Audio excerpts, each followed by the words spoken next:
Okay, right, it's the 31st of May 2011 and we're here in Fairfax, Virginia interviewing our old friend and colleague Dennis Sandole in what we hope will be the first of a second set of interviews of parents of the field. Dennis, thanks very much for having us, and it's a pleasure to be talking with you. Let me ask, first question is about where you came from. When people came into this field in the 50s, 60s and 70s, they came from all sorts of different intellectual and personal backgrounds. Some came from one discipline, others came from quite different ones. What's yours? Where did you come from, intellectually speaking? And tell us a little bit about how you got into this field. Well, I was thinking about this in retrospect now, a few minutes before we began. It just occurred to me, I only was thinking in terms of my academic background as a precursor to winding up in what we now call conflict analysis and resolution. But I have a non-academic background, which is relevant. I was in the United States Marine Corps for 4 years, right before the Vietnam War heated up. And after my 4 years in the United States Marine Corps, active duty, 48 months, I became a policeman in Atlantic City, New Jersey, while being a student at Temple University in Philadelphia, majoring in economics, which gets into my academic background. So I had a number of irons in the fire which were moving me in the trajectory I am still in, of trying to figure out what makes humans tick when it comes to the juncture where they can either behave cooperatively or confrontationally. On the Marine Corps side, I became aware of the fact that the use of force might sometimes be necessary if you're dealing with a genocidal situation. But then before you get to that, there might be other opportunities to intervene in a hot situation where you wouldn't use force, but other tools, which were very sophisticated for me when I was a 17-year-old Marine, but which I eventually gravitated toward. And the police bridge between the Marines and university kind of expanded on my repertoire of images of what those non-force options might be. And then I became a student.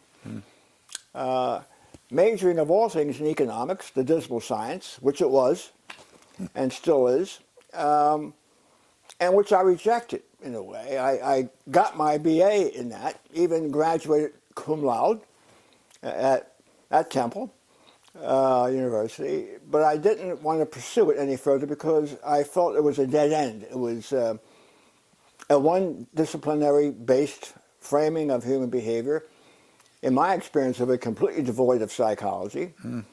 So I gravitated toward political science, which had some elements of political psychology involved. And while within political science, I stumbled into Charlie Powell, a colleague of yours of mine at University of Southern California eventually, who was then at Temple, who was running gaming simulations involving students in a variety of abstract roles. And I realized through gaming simulation and the behavioral sciences in general, one could perhaps do what we were not doing in economics, which was identify the complex multidisciplinary factors impacting human behavior, and secondly, maybe do something about them. I saw simulation as an avenue toward theory building, theory as a basis for policy, which could then be implemented to shape the nature of the global environment, which got me into international relations, which is kind of how you and I met, in that all-embracing, multidisciplinary world where you have global issues and not just local issues of concern facing you every day. So when I first came across you in the late 60s, you'd moved to Glasgow. Yes. And then you were doing what at Strathclyde? I went to Strathclyde University in large part to join Charlie Powell, who went to Strathclyde to do a 2-year visiting professorship with Richard Rose, Okay. the author of Politics in Britain.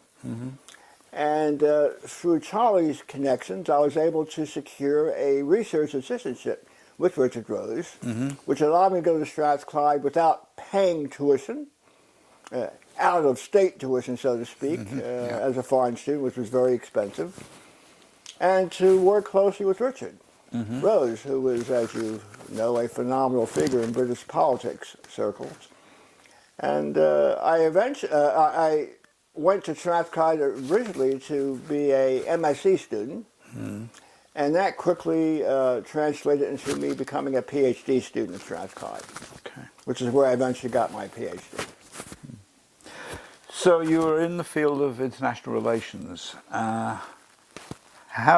What sort of mainly attracted you to working in that particular field? I mean, was it simulation, or was it the chance of working with Richard, or what was that? Well, I think those played a role, but I think those played a role tactically. Strategically, I thought IR was the way into tapping into the roots of human behavior in general, globally, cross-historically, cross-culturally, with regard to what made humans tick to produce the Holocaust or not, for instance.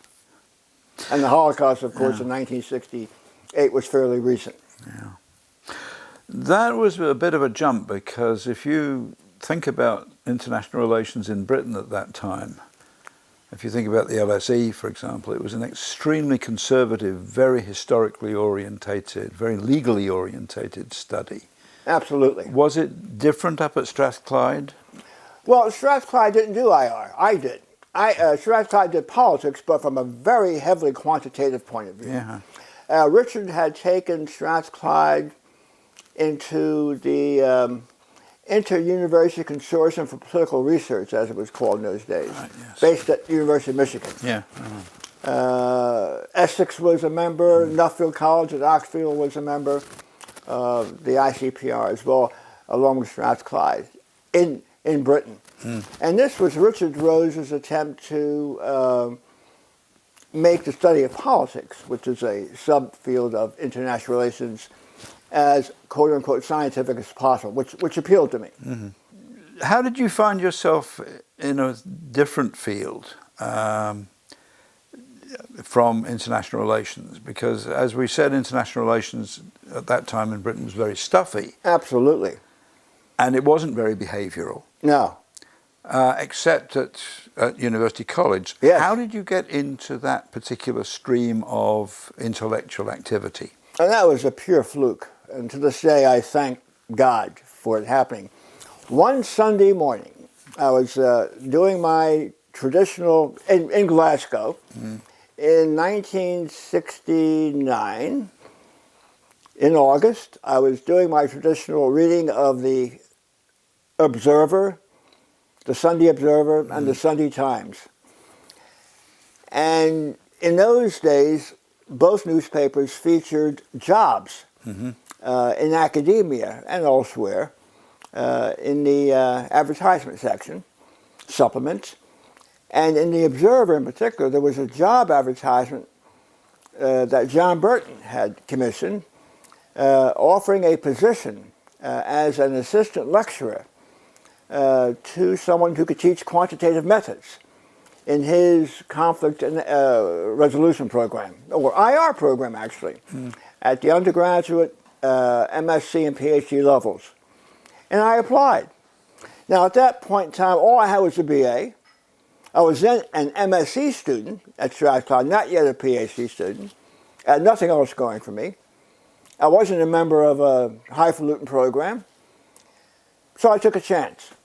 And as luck would have it, John Burton called me up to London for an interview.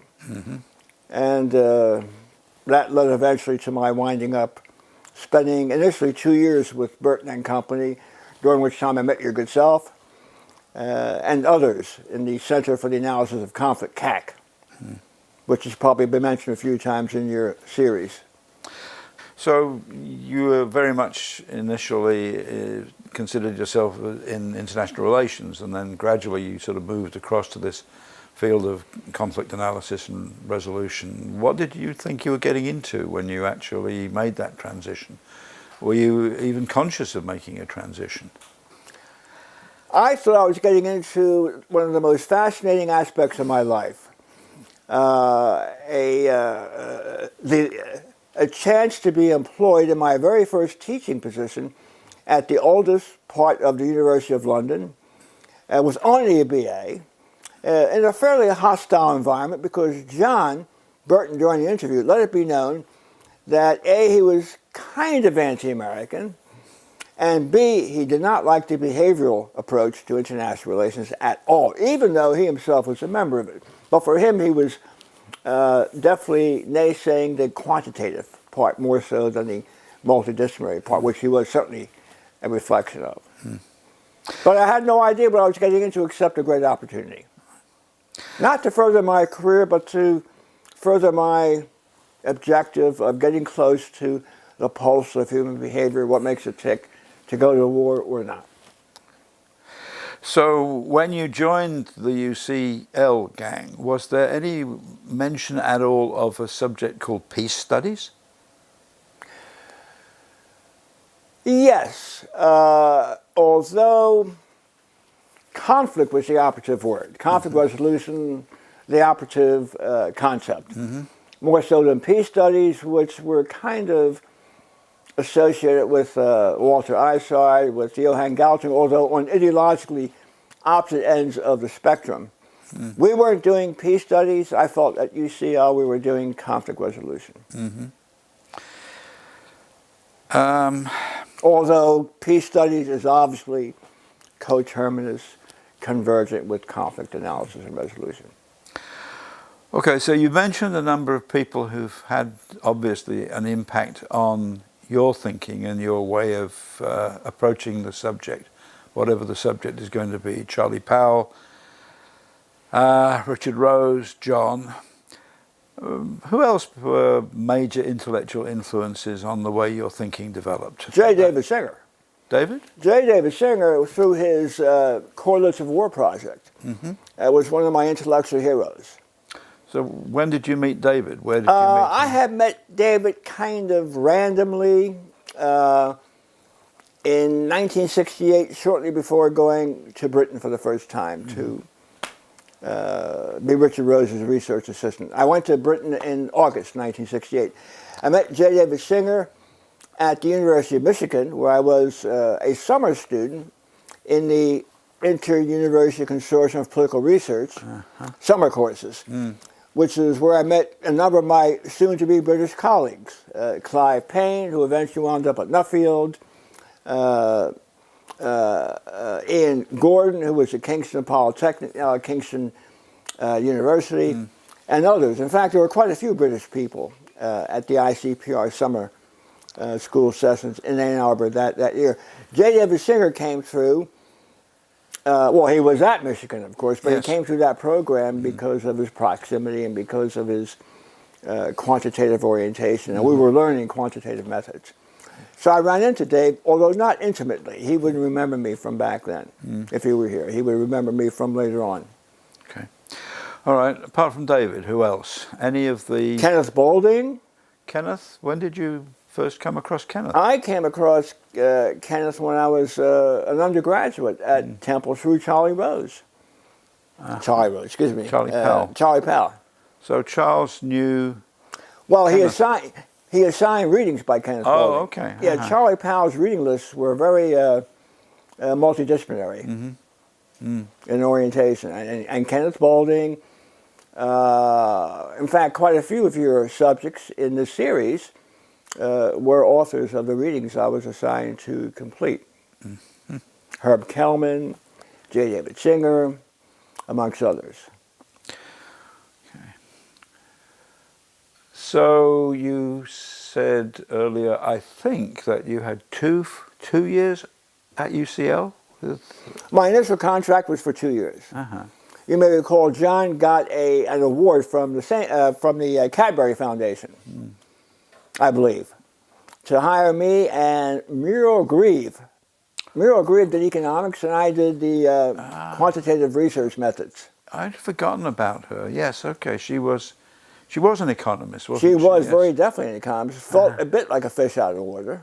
I did not, although I did in some other ways for other reasons, but Muriel felt a fish out of the water in terms of her not being in the conflict resolution domain. No. By the end of the 2 years, did you think you were in the conflict resolution domain? No, I thought I was still in IR, basically. Uh-huh. When did you mentally make that transition?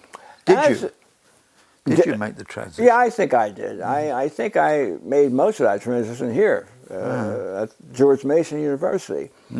During my time in Britain, I felt I was basically in IR, international relations, with a focus on conflict analysis and resolution. Okay. I didn't use peace studies as my usual self-reference concept. I saw peace studies as part of what I did, but I didn't feel I was a peace studies person. I thought I was a conflict resolution person. My memory was that there wasn't much peace studies in Britain going on in the late 60s and the 1970s. It was, if it was anything, it was conflict studies or conflict Yeah, but research. you had some. You had through the Richardson Institute, you had some peace studies people. Paul Smoker, I think, was probably a very young man in those days, who died prematurely, was very much, I think, in the peace studies framing of what we do, more so than conflict resolution. Paul was into, as many peace studies people are, macro, north-south, global issues versus bringing the parties to the table and trying to get them to hammer out some kind of agreement. So in the late 60s and the early 70s, you still felt of yourself as being very much in international relations. Absolutely. So... And teaching for USC eventually, after, in Germany and then in Britain, the University of Southern California School of International Relations in the von Kleinsmith Center on the main campus, which I've never been to, sort of reinforced that self-image as me being a member of IR. Okay. But I remember you going back to teach, I think, for UCL. Yes, I went back for one more year. UCL had basically written off John Burton and his program, which was really myopic, in my opinion, an opinion with which I'm sure you agree. John had infuriated so many people by that point in time that the program was being phased out by the mid-70s. So I was asked by John Groom and John Burton to apply to be the last lecturer, so to speak, working with John Burton to phase out the program from 1975 to 1976. So that was my third and final year at UCL, during which I was also still attached to USC in Randolph-Kent, doing the occasional part-time course. Yeah, that was a sad time, actually, winding up the program at UCL. I mean, I still cannot understand why they were so short-sighted to do that, but they were. Imagine what the program could have become over the years had they kept it on and invested resources in it. Well, then it moved down to Kent. Did you move with it or No, or I did not. I thought I would love to move with it. John did. John Groom first and then John Burton.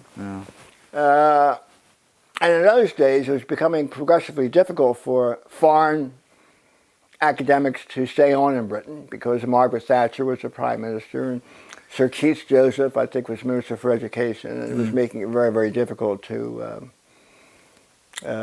for British universities to hire non-British citizens. So I thought by the time the opportunity came to come here to George Mason that I should probably take that chance and regrettably leave Britain, which I did not want to do. I wanted to stay in Britain. I wanted to go to join CAC at Canterbury, and but that was not going to happen. And a strange thing did happen. I met with Keith Webb one day, my best mate in Britain all those years, who was also with me. He was with you at Strathclyde. He was with me at Strathclyde. And Keith and I sat down for a pint one day and concluded that he and I would be competitors for the rest of our lives for the few remaining jobs in British academia to do research methods in conflict resolution. So he wound up at Canterbury. I did not. Well, he wound up Before there. he, and before, of course, he was a city, Yes, that's right. Yeah, yes, with you. He was in the 70s. Yeah. where I also spent a year, thanks to your good self. We'll come up to George Mason in a minute, but I mean, all of this toing and froing and chopping jobs must have been very difficult for writing and for thinking for you. I mean, Absolutely. What were you producing during those times? What were you focusing on? What were you interested in? What could you work on? I was trying to complete my dissertation, which was always a source of pressure. The particularly for USC, where the bureaucracy was demanding that I finish it in order to continue to be employed. So I was trying to, and then of course people at Strathclyde were encouraging me to finish it. But I wasn't there physically in Glasgow. I wasn't there at the university. I was elsewhere doing other things, although related to my dissertation. What I tried to do, Chris, was make sure that all the courses I taught were somehow at least tangentially related to my dissertation. Well, you finally got it done. I finally got it done in 1979. Which brings here us, I am. Which brings us to the transition of Sandole coming back to the United States.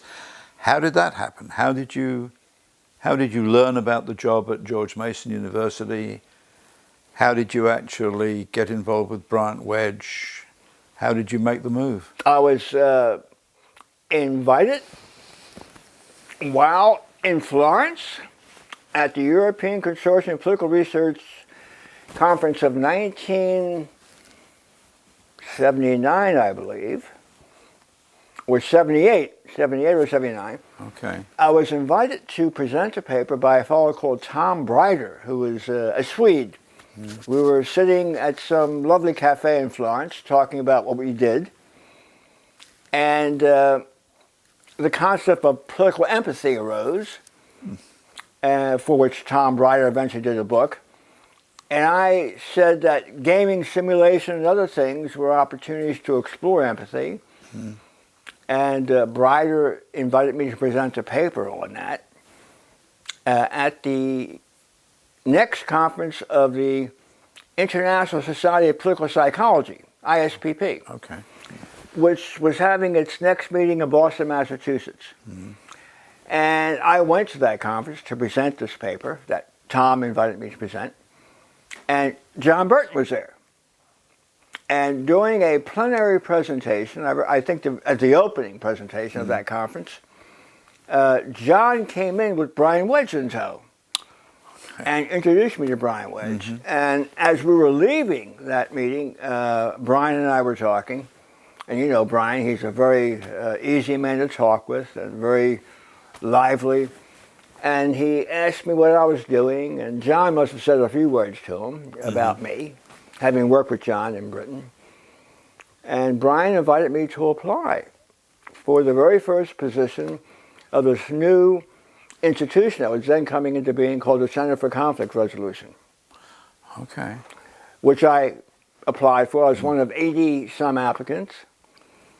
And I got the job. I was meant to be the very first of many core faculty. I was the first of none, actually. And I had a joint appointment with the Department of Political Affairs, which did political science kinds of things, which sapped my energy, sapped my focus.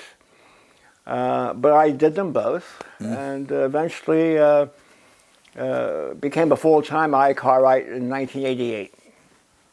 Okay, so you were for 6 years from 1982 a joint appointee, between the two. Department of Political Affairs and CCR, which eventually became CCAR and eventually ICAR. Okay. And then SCAR. We've been through multiple name changes. Yes, we have, haven't we? And if I remember rightly, multiple places where you worked, because whenever I visited you, you seemed to be in a different office. ICAR moved, I think, around to maybe 10, 12 locations. So when you came to CCR, in 1981. 81 in the fall of 81. 30 years ago, Chris. Just There, about. Yeah. there was you. There was Bryant. Henry Barringer. Henry Barringer. And Joe Semeka's crowd. Okay. They were the power behind the scenes. Joe Semeka, Kevin Averick, Arnie Sherman, Pete Black, and some faculty from other disciplines that were part of the original Faculty Advisory Board, FAB, which was the Board of Governance for then CCR. Yeah. Okay. And did they all contribute courses to this new degree? Yeah. Absolutely. That's how it got taught. And what was the They first? each taught what they did in their own departments as part of a conflict resolution orientation. Did it work? Yeah, it did. It did. And what was the first intake of students like? Who were they?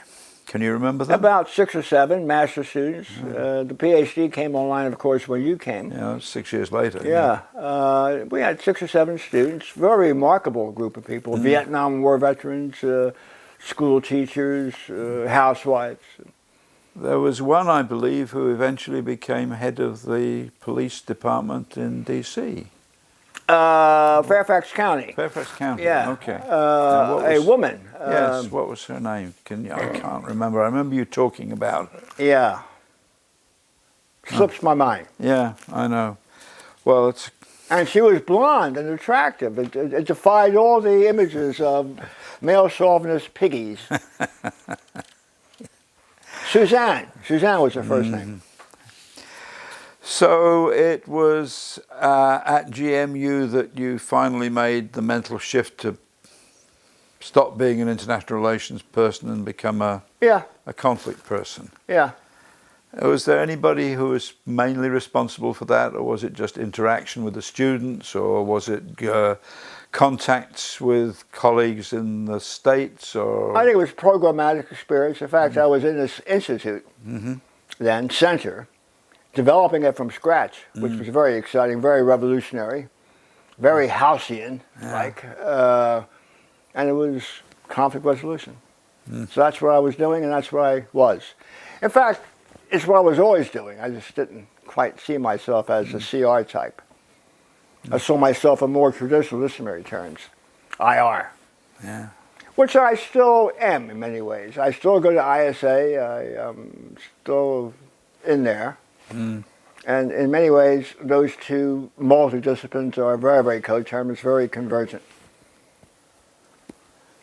So, having joined George Mason University at this really very small centre, and watched it develop over the years, what is it that strikes you most about the way in which CCAR, ICAR, SCAR. Has its changes have obviously been quite profound. Do you think that they parallel changes with the discipline in general? How's the discipline grown, as exemplified at ICAR, do you think? I think ICAR has shaped the discipline of conflict analysis and resolution. In what respects? I think conceptually, I think in terms of practice, I think in terms of institutionalization of the field, I think what we now call SCAR has been very, very instrumental in shaping what I now call the multidiscipline of conflict analysis and resolution. And the analysis part, of course, was basically John Burton's contribution. Yeah, I think John insisted on CCR becoming CCAR.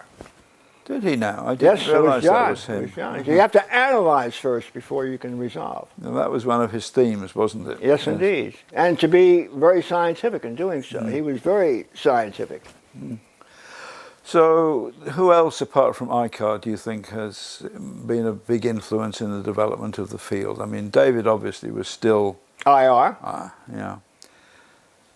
Kenneth and Elise Boulding. Yeah.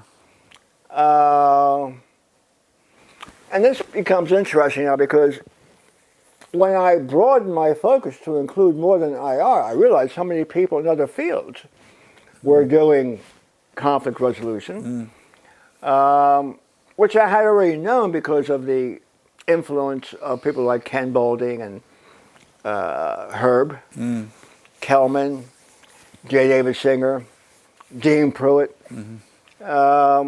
But I became aware of people in communications, in psychology. ISPP was a real eye-opener in terms of people from other orientations having something to say about what we eventually call conflict resolution.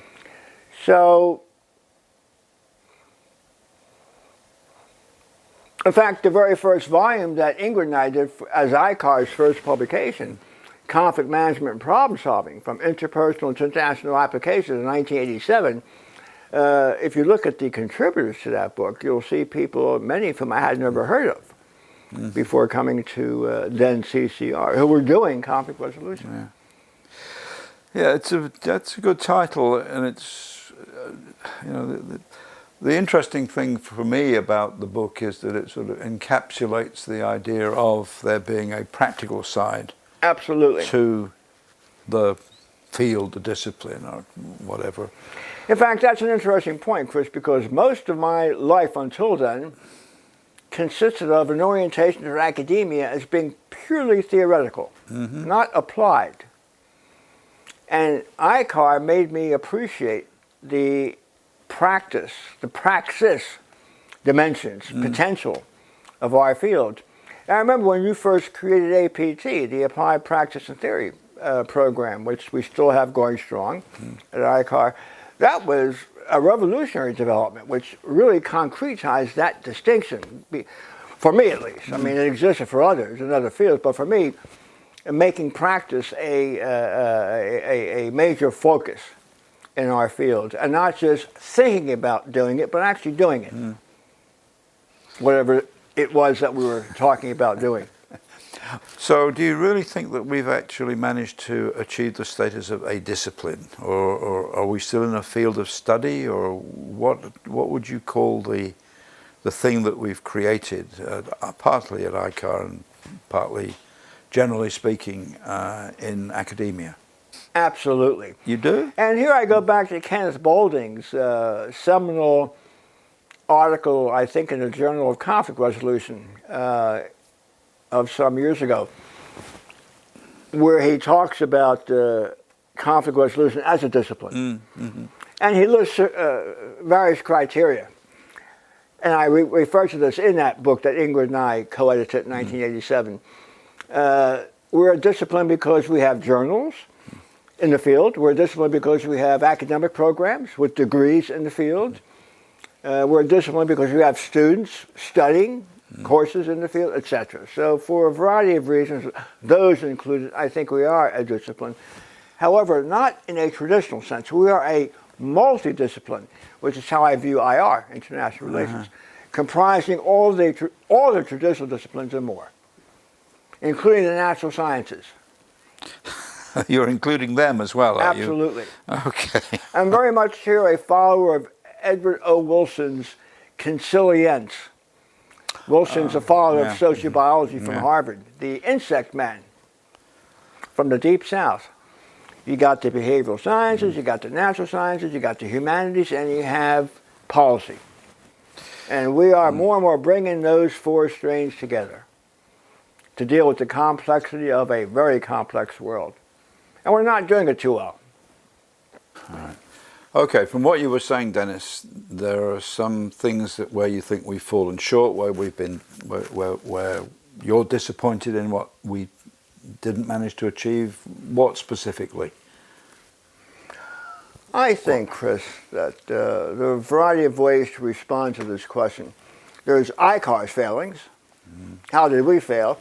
And then there are those who failed us, institutional governors, who have been short-sighted over the years in terms of the resources they've given to us. Although we've been very lucky with the likes of the private sector and Ed Lynch and others. We've been very, very fortunate. But basically always wondering about the next check, a bit like USAID in many ways. Will we be funded for the next year? And that's been a failure of vision on behalf of university administrators, a failure of vision on the part of governments and how they dole out resources to education in general. But then there's our failure at ICAR, which may have been affected by the failure of others in terms of how much or how little they gave us to implement our vision. And I think ICAR has failed in some ways, regardless of who failed with us, to facilitate our failures. We have failed in some ways. And I think one way we have failed is in terms of never providing students with a firm sense that there was a firm core discipline out there. We seem to be continually tinkering with the curriculum. Now, this can be viewed as a source of strength, but every ICAR student gets a different ICAR degree. Every ICAR student who's even had the same course has had a course taught differently by different people. There's no core curriculum. There's no core image of the field. Even the role of Burton's human needs, as we have discovered, is not the core for many people at ICAR. If you were to ask all 20 of us faculty now at ICAR, 20 plus, what is the nature of the field, I'm sure you get 20 plus different answers. That to me is a failure as well as a sign of still growing, but it's a failure in terms of how students who are paying money out of limited resources, scarce resources, to get a degree in a field that they think is going to help them realize their goals. We don't have a firm answer to give them in terms of what is the field. So again, it could be a positive thing to still be tinkering, but I think from the point of view of a student who is with us only a few years, it's probably a failure that we don't have a firm answer on what the core field is. In fact, we have no core reading list. I think one of the things that Frank Bleckman, who used to be with us for some time, used to remind us about was that we don't have a core reading list. And if we tried to create one, we would have 20 different core reading lists. Didn't you point out that the ICAR textbook has 50 pages of bibliography? Which again could be good in the sense that we embrace and reach out to many sources of influence, but from the point of view of the student who's trying to say to his mom and dad what he's a student of or what she's a student of, it's probably a failure. Can we really call ourselves a discipline, though, if we're still in that kind of situation? I used terms that Quincy Wright, the great Quincy Wright, used to refer to IR. We are an emergent discipline, emerging from all the others, what I now call a multidiscipline. In the Green Book, the handbook, we are a multidiscipline. So that's a failure of ICAR, which maybe reflects a failure of the discipline. It's a failure of the field, really. It's a failure of the field. Are there other, look at the field from not just a theoretical but a practical point of view. Have there been other practical failures that disappoint you? Well, I think the students have always wanted to have more practice than theory. In fact, I think they got it wrong, the students. We need to have the theory. You need to know what makes the body tick before we can operate on it. So we need theory, and we need theory to be grounded in practice. And the failure there has been our opportunities to do practice have not been very, very great. You've been amongst a few at ICAR, SCAR, who's tried to get the students involved in practice.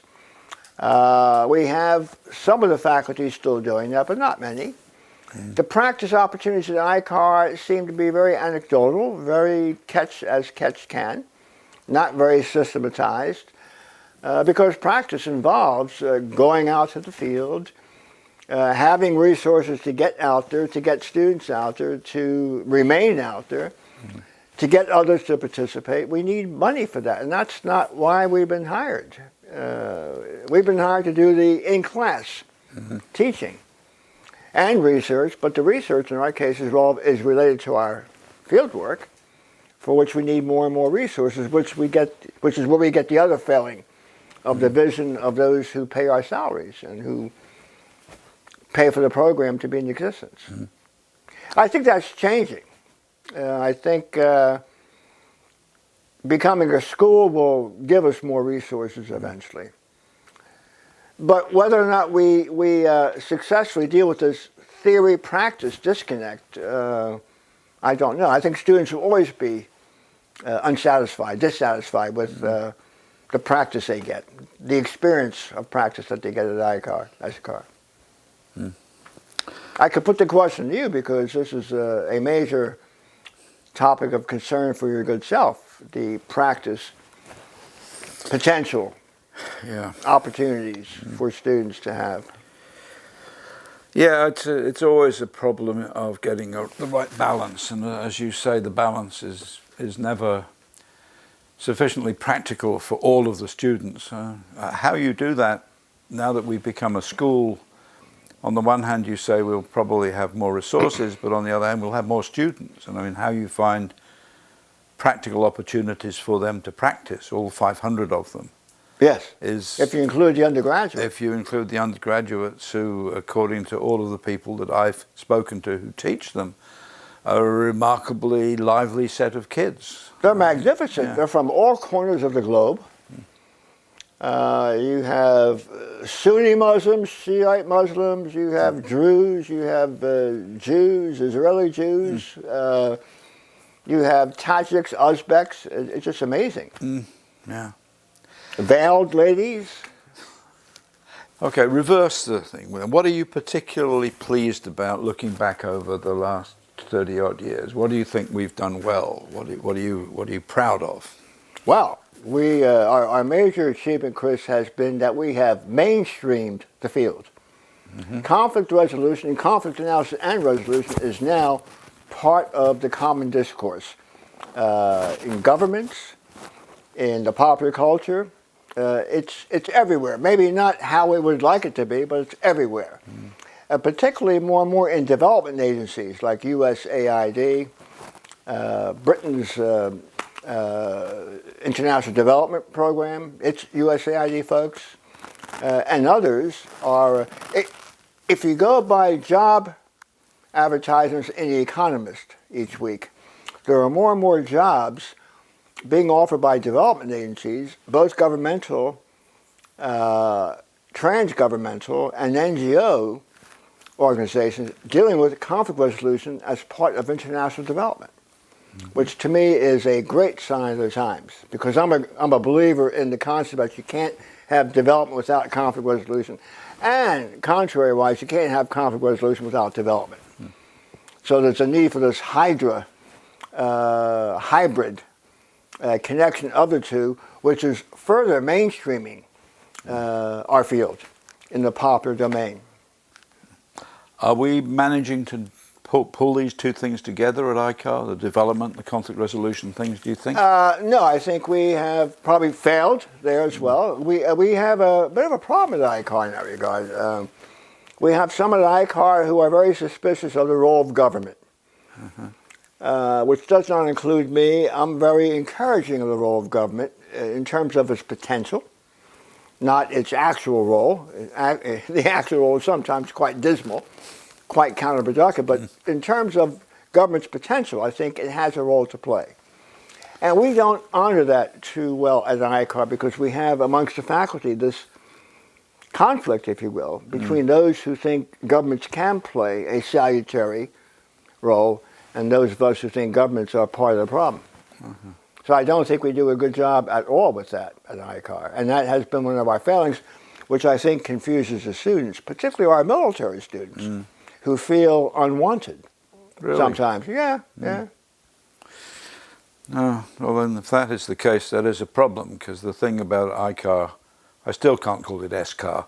I know. I go back and forth. Yeah, it's always been a relatively respectful place for anybody who comes. You're a student, you're somebody who's interested in the field, and that's good enough. It should be that safe space. Yeah. It should be that safe space. And this past year, as you probably know, we've had a reemergence of the conflict between pro-government types and anti-government types amongst the faculty. But also amongst the students, which, there's apparently a great debate going on online, which I'm not aware of because I try not to spend too much time online. I don't blame you. Which is time consuming. Yes. Killing me. All right. Looking ahead, okay, both professionally, personally, and institutionally, where do you think the field is going, and where would you like it to go, which are two possibly different things? Well, here I think John Burton has been very prescient. I can't seem to get rid of John Burton in my discourse, Chris. John's vision of CAR, conflict analysis resolution, conflict resolution as a political philosophy, is something I think more and more we are headed toward. I think, again, going back to E.O. Wilson's consilience, bringing the natural sciences, the behavioral sciences, the humanities, and the policy worlds together, we're headed toward a complex problem-solving world where we bring what used to be different approaches to things together more and more, including different disciplines, different ideologies, different religions, different civilizations. We bring them more and more together. Things that used to be a source of warfare will eventually become a source of strength as we tackle global problems that defy international boundaries, like global warming, pandemics, poverty, terrorism, that do not respect boundaries, don't carry passports, that we are moving more and more in that direction. And within that context of that trajectory, conflict analysis resolution has a very key role to play because we are part of that. In fact, in many ways, we are it. And that's Burton's vision of our field as a political philosophy and corresponding practice. Where would you like to see SCAR going over the next few years? In that direction. In that direction. And solving this problem between government types and anti-government types. Because I think to make us enemies of USAID or of Britain's International Department for International Development is ridiculous. I think we should work with these folks to help shape their behavior so that's good behavior, but also to get some of their money. Getting back to the resource issue. Oh yes, that's always with us, isn't it? I think so. I think so. All right, what about the future for Dennis Sandole? What are you going to be doing next? Got another book on the stocks? I'd like to do I'd like to do a book on theories of violent conflict, drawing on most of the major disciplines in order to better fine-tune our sense of what needs to be done to deal with nipping factors making for violent conflict in the bud, including the use of the military. I mean, do the military have a role in all this? And if so, what is it? Well, they have a role in terms of preventing genocide, but once you stop genocide, or prevent it, to begin with, what else do you do? And what should the military then be doing? And if they're not doing it, who should then be doing whatever needs to be done after the military have done their thing? I think all this needs to be thought about. We have to have more retreats. But the retreats have to be built on, which we haven't done too well at ICAR. There's been no follow-through at ICAR. Every time we have a retreat, it dies. Yeah. It dies. I said that to somebody only the other day. And and we're going to have another one in August, and it too will probably die. I don't know what to do about this, except something needs to be done. So I think, I'd like to play more and more a role in bringing theory and practice together, using research as a vehicle for doing so, and making research more salient than it has been. I mean, at ICAR, for the master's students, there's one course for research, 610, the Philosophy and Methods of Research course. At the PhD level, they have 810, Philosophy of Social Science, and the 811 and 812, quantitative and qualitative. But still, research and research methods at ICAR are a sort of foreign language. Still? For most students. Yeah. How In sad. fact, the comps are still suffering if they suffer with regard to how students answer that part of the COM question. Research design, they don't know what to do with it. And I just finished teaching 610 for the master students this past semester, and it was not one of my better classes in terms of the students who seem to have great difficulty, in part because they don't have the time to read. They're not reading. And when you're not reading the course text, then you have a major problem in terms of what the students do for their course papers. So we haven't solved that one either. No. Pity. I remember years ago when you were director, you said we have to have more student support for more student grants, particularly for the PhDs, so that they don't have to work full-time at the same time that they're students. And we haven't gotten there yet. Well, I'm much less worried about the resources side of things, strangely enough.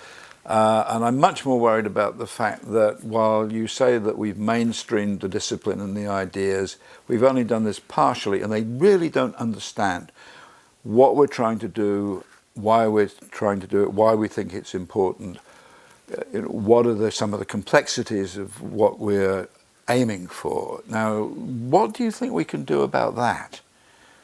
What do you think needs to be done to mainstream in depth, if you like? Well, I think you cover a lot there, my friend. On the one hand, we have succeeded in mainstreaming the field in the popular lexicon, the popular discourse, but on the other hand, it's a bit like being a transitioning, democratizing state. We're at that dangerous point where we can slip back, where we haven't gone far enough. We've gone far, but we haven't gone far enough to become fully institutionalized. And what do we do about that? I think one attempt has already been made by colleagues of ours in Britain. The Hugh Mail, Oliver Ramsbottom, Tom Woodhouse trio have done a wonderful job, and you have reviewed their first volume. I think wrote the foreword to it, or at least commented on it, which appears on the back cover, as saying, I think, words to the effect, this is the closest that we have to a textbook in the field. And I think that book has had impact not just on academics, students and teachers in the field, but also people outside the field. Because it's a very attractive packaging, conceptually and physically, of the field. And I think that book, Contemporary Conflict Resolution, and their concept of cosmopolitan conflict resolution, which for me converges with Burton's conflict prevention, is a very, very powerful message that they package very, very well, very successfully for a vast audience. So I think what I'm saying in my long-winded response to your question, Chris, is we have to find better ways to communicate who we are and what we're trying to do. And I think Woodhouse et al., Ramsbottom et al., Hugh Mail and company have done a very, very fine job. They give it a good sense of what Yanni found to be a failure at ICAR, namely a sense of European peace studies. They give it a good sense of the historical development of the field, paying really nice attention to Burton, CAC, and ICAR. And most importantly, in many ways, to Ed Azar, who doesn't get any treatment of significance anywhere, but for them, he's a whole chapter on this concept of protracted conflict, protracted social conflict, PSC. So I think they represent a beginning, maybe an exemplar, maybe a model of how to communicate more effectively, in general, what it is we think we are and what it is we think we're trying to do. So I would study that volume, and they're now out in the third edition. Yes, that's a good indication that it's a good book, of course. That Absolutely. It goes to a third edition. All right. Let me take up one other thing with you, if I can. I think it's interesting that I had much the same reaction that I think you had to this whole idea of peace studies. That I was until fairly recently, unaware of how complicated and how difficult and how extensive it was on the continent of Europe. I'd really never come across it before. I mean, you know, as you said earlier on, Peter Wallenstein came many years ago and talked to ICAR, but I actually think Peter is very much influenced by American social sciences. J. David Singer. Yes, very much so. In many ways. In many ways. More so than he is by Johann Galtung, for instance. Yes. Or Håkan Wiberg. Yeah, indeed. So, is there any way in which you think we could or should introduce, let's say, our students at ICAR to that whole stream of things that we neglect? Because I don't think it's there any longer. I may be wrong. I mean, no, I think you're right. Touch. I think it would be a very exciting seminar to have at least once a year. I'm not sure what to call it. Perhaps the Peace Studies Conflict Resolution Nexus, challenges and promise. Maybe get some continuing problems. Maybe get some people over from Sweden, as visiting Germany. Professors, and vice versa. We can go in both directions, for which resources would be quite useful. True. But it's a very good question because they have a lot to offer each other, and I view them as wholly, contemporary, convergent. I mean, and complementary. Absolutely complementary. Now, some people take more of an ideological position on either end. They're more conflict resolution oriented. Others are more peace studies oriented. Peace studies people are basically IR people who think of the great macro global questions, global poverty, global income disparities, etc. Conflict resolution can be at all levels, focusing on negotiation and facilitation of agreements, etc. But other than that, have a lot in common. Have a great deal in common. And to be a peace studies guy, after you stop advocating, you have to figure out how to do research on what makes for an effective third party.